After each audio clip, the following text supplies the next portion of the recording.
Praise the Lord. கர்த்தரும் உலக இரட்சகரும் ஆகிய ஆண்டவராகிய இயேசு கிறிஸ்துவின் இனிதான நாமத்தினாலே உங்கள் யாவரையும் அன்போடு வாழ்த்துகிறேன். ஒரு புதிய நாளை தேவன் நம்முடைய வாழ்க்கையிலே கிருபையாய் கொடுத்திருக்கிறார். ஒவ்வொரு நாட்களையும் அவர் நமக்கு ஆசீர்வாதமாக கொடுத்து அவருடைய கிருபையினாலே நம்மை தாங்குகிற தேவனாகவும் நடத்துகிற தேவனாகவும் காணப்படுகிறார். நிச்சயமாய் இந்த நாளையும் அவர் நமக்கு ஆசீர்வாதமாய் மாற்றி கொடுப்பார்.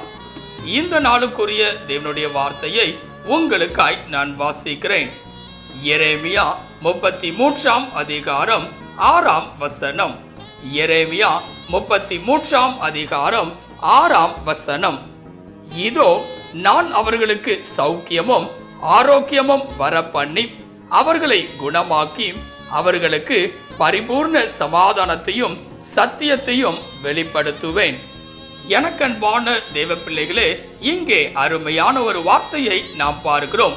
நம்முடைய தேவனாகிய கர்த்தர் எப்படிப்பட்டவராய் இருக்கிறார் என்று சொல்லி இங்கே நாம் பார்க்க முடிகிறது. அவர் நம்மை குணமாக்குகிற தேவன். இந்த உலகத்தில் வாழ்கிற பல மனிதர்களுடைய வாழ்க்கையிலே நோய்கள் காணப்படுகிறது, வியாதிகள் காணப்படுகிறது. யார் என்னுடைய நோயிலிருந்து எனக்கு சுகத்தை கொடுக்க முடியும், யார் என்னுடைய வாழ்க்கையிலே விடுதலையை கொடுக்க முடியும் என்று சொல்லி பல மனிதர்கள் வேதனையோடு அங்கலாய்ப்போடு காணப்படுகிறார்கள். பல காரியங்களை யோசித்தபடியே காணப்படுகிறார்கள். யார் என்னுடைய வாழ்க்கையிலே இப்படிப்பட்ட காரியங்களில் இருந்து என்னை வெளியே கொண்டு வர முடியும் என்று சொல்லி பல காரியங்களை யோசிக்கிறார்கள். ஆனால் இங்கேயோ வேதம் சொல்கிறது, நான் உன்னை குணமாக்குகிற தேவன் என்பதாக. ஆம்பிரியமானவர்களே, நம்முடைய தேவனாகிய கர்த்தர் நம்முடைய வாழ்க்கையிலே பரிகாரியான கர்த்தராய் இருக்கிறார். அவரே நம்மை குணமாக்குகிற தேவனாய் இருக்கிறார். ஒவ்வொரு நாளும் அவரை நோக்கி நாம் பார்க்கும் போது அவர் நம்முடைய வாழ்க்கையிலே சுகத்தை கொடுக்கிறவராய் காணப்படுகிறார். இந்த காலவெளியிலே உங்களுடைய வாழ்க்கையிலும் கூட குணமாக்குகிற ஒரு காரியம் நடைபெற வேண்டும் என்றால் தேவனை நோக்கி பார்ப்பவர்களாய் இருக்க வேண்டும். உங்களுடைய வாழ்க்கையிலே சுகம் வேண்டுமென்றால் கர்த்தரை நோக்கி பார்ப்பவர்களாய் இருக்க வேண்டும். இந்த காலவெளியிலே எப்படி என் தேவன் நம்முடைய வாழ்க்கையிலே குணமாக்குகிறார் என்று சொல்லி ஒரு சில காரியங்களை நாம் சிந்திக்க போகிறோம். எப்பொழுதெல்லாம் அவர் நம்முடைய வாழ்க்கையிலே அற்புதங்களை செய்ய முடியும் என்று சொல்லி ஒரு சில காரியங்களை சிந்திக்க போகிறோம். முதலாவதாக வேதம் சொல்லுகிறது, ஏசாயா 19 அதிகாரம் 22 வசனத்தை வாசிக்கும் போது, ஏசாயா 19 அதிகாரம் 22 வசனத்திலே, கர்த்தர் எகிப்தியரை வாதையினால் அடிப்பார், அடித்து குணமாக்குவார். அவர்கள் கர்த்தரிடத்தில் மனம் திரும்புவார்கள். அப்பொழுது அவர்கள் விண்ணப்பத்தை கேட்டு அவர்களை குணமாக்குவார். இங்கே பார்க்கும் போது முதலாவதாக எப்பொழுது என் தேவன் நம்மை குணமாக்குகிறார் என்றால் நம்முடைய விண்ணப்பத்தை கேட்டு குணமாக்குகிறார். இந்த நாளிலே தேவனுடைய சமூகத்திற்கு வந்து அவரை நோக்கி ஜெபிப்பவர்களாய் நாம் இருக்கும் போது அவர் நம்முடைய ஜெபத்தை கேட்கிறவராக காணப்படுவார். அவருடைய சமூகத்திற்கு வந்து விண்ணப்பங்களை வைக்கும் போது விண்ணப்பத்திற்கு செவி கொடுத்து ஆசீர்வதிக்கிற தேவனாக காணப்படுவார். இங்கேயோ வேதவசனம் அழகாய் சொல்லுகிறது, விண்ணப்பத்தை கேட்டு அவர்களை குணமாக்குவார். இந்த நாளிலே யாரை நோக்கி பார்ப்பவர்களாய் நாம் இருக்கிறோம்? பல நேரங்களிலே மனிதர்களை நோக்கி கடந்து செல்லுகிறோம். அவர்கள் என்னை குணமாக்குவார்கள் என்று சொல்லி பலவிதமான காரியங்களை நம்புகிறோம். ஆனால் நம்மை படைத்த தேவனை நம்புவதில்லை. இங்கே வேதவசனம் சொல்லுகிறது, தேவனுடைய சமூகத்திலே நாம் விண்ணப்பங்களை வைக்கும் போது நம்முடைய விண்ணப்பத்தை கேட்டு நம்மை குணமாக்குகிற தேவனாக காணப்படுவார்.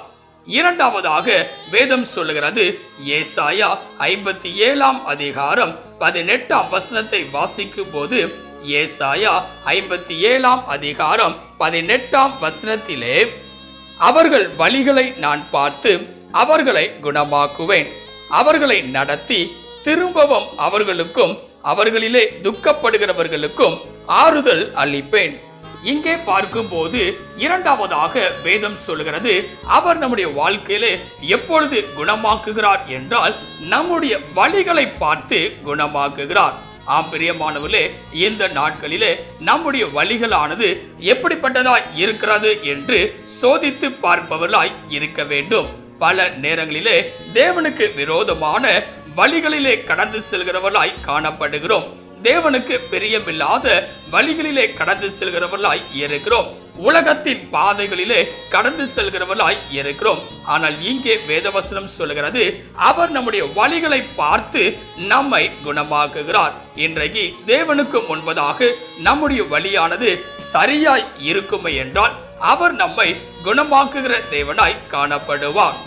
மூன்றாவதாக, அவர் நம்மை எப்பொழுது குணமாக்குகிறார் என்று சொல்லி பார்க்கும்போது வேதம் சொல்லுகிறது, சங்கீதம் 103 அதிகாரம் 3 அவர் உன் அக்கிரமங்களை எல்லாம் மன்னித்து உன் நோய்களை எல்லாம் குணமாக்கி.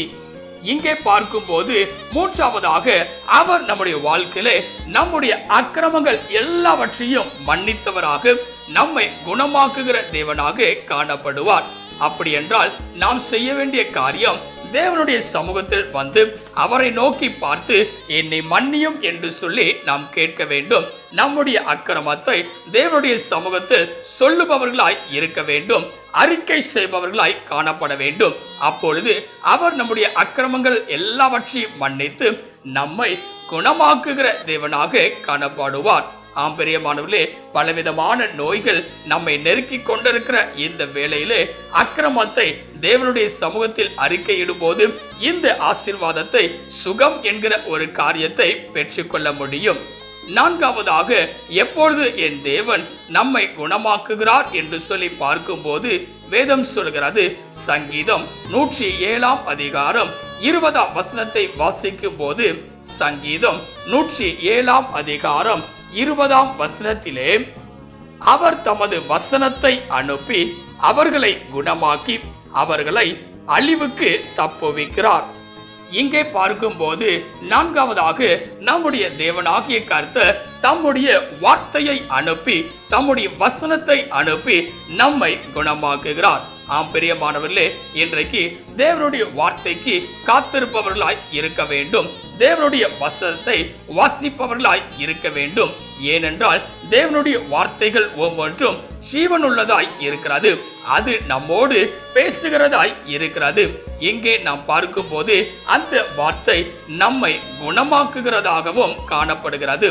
இந்த காலவேளையிலே இதை கேட்டுக்கொண்டிருக்கிற எனக்கு அன்பான தேவ பிள்ளைகளே, உங்களுடைய வாழ்க்கையிலும் கூட நோயிலிருந்து சுகமாக்கப்பட வேண்டும் என்றால், தேவன் நம்மை குணமாக்க வேண்டும் என்றால், தேவனுடைய சமூகத்திலிருந்து விடுதலையை பெற்றுக்கொள்ள வேண்டும் என்றால், தேவனோடு கூட சஞ்சரிப்பவர்களாய் இருக்க வேண்டும். தேவனுக்காக காத்திருப்பவர்களாய் இருக்க வேண்டும். எப்பொழுதும் அவரை மாத்திரம் நோக்கி பார்ப்பவர்களாய் இருக்க வேண்டும். அவரையே சார்ந்து கொள்கிறவர்களாய் இருக்க வேண்டும். அப்படி நாம் இருப்போமே என்றால் தேவன் நிச்சயமாய் நம்மை குணமாக்குகிற தேவனாய் காணப்படுவார். இந்த காலவேளையிலே எப்பொழுதெல்லாம் அவர் நம்மை குணமாக்குவார் என்று சொல்லி ஒரு சில காரியங்களை சிந்தித்திருக்கிறோம். முதலாவதாக, தேவன் நம்மை எப்பொழுது குணமாக்குகிறார் என்று சொல்லி பார்க்கும்போது, விண்ணப்பங்களை அவருடைய சமூகத்தில் வைக்கும் போது அதை கேட்டு நம்மை குணமாக்குகிறார். இரண்டாவதாக, நம்முடைய வழிகளை பார்த்து அவர் நம்மை குணமாக்குகிறார். மூன்றாவதாக, அக்கிரமங்களை எல்லாம் மன்னித்து நம்மை குணமாக்குகிறார். நான்காவதாக, வசனத்தை அனுப்பி நம்மை குணமாக்குகிறார். இந்த நாளிலே இவ்விதமான ஆசீர்வாதங்களை நாம் பெற்றுக்கொள்ள வேண்டும் என்றால் தேவனுடைய கரத்திலே நம்மை அர்ப்பணிப்பது மிகவும் அவசியம். தேவனுடைய கரத்திலே உங்களை அர்ப்பணிப்பீர்களாம்? செபிக்கலாம். கிருபையும் இரக்கமும் நிறைந்த எங்கள் அன்பின் பிதாவே, இந்த ஆசீர்வதிக்கப்பட்டதான நல்ல காலவேளைக்காய் நன்றியோடு உம்மை துதிக்கிறோம், உம்மை ஸ்தோத்தரிக்கிறோம். நீர் எங்களை குணமாக்குகிற தேவன் என்று சொல்லி நாங்கள் பார்க்கிறோம். இந்த காலவேளையிலே இதை கேட்டுக்கொண்டிருக்கிற, இதை பார்த்து கொண்டிருக்கிற ஒவ்வொரு பிள்ளைகளையும் என் தேவன் குணமாக்கும்படியாய், சுகத்தை கொடுக்கும்படியாய், விடுதலையை கொடுக்கும்படியாய் நாங்கள் செபிக்கிறோம். நீர் ஒவ்வொரு பிள்ளைகளுடைய வாழ்க்கையிலும் அற்புதங்களை செய்கிற தேவனாய் கடந்து வருவீராக. நீரே பெரிய காரியங்களை செய்வீராக. நீர் மாத்திரம் மகிமைப்படுவீராக. இயேசுவின் நாமத்தில் செபிக்கிறோம் எங்கள் ஜீவனுள்ள நல்ல பிதாவே, ஆமென். கர்த்தர் தாமே இந்த வார்த்தையின் மூலமாய் உங்களை ஆசீர்வதித்து இந்த நாளிலே உங்களை குணமாக்குகிற தேவனாக அவர் காணப்படுவாராக. ஆமென். God bless you.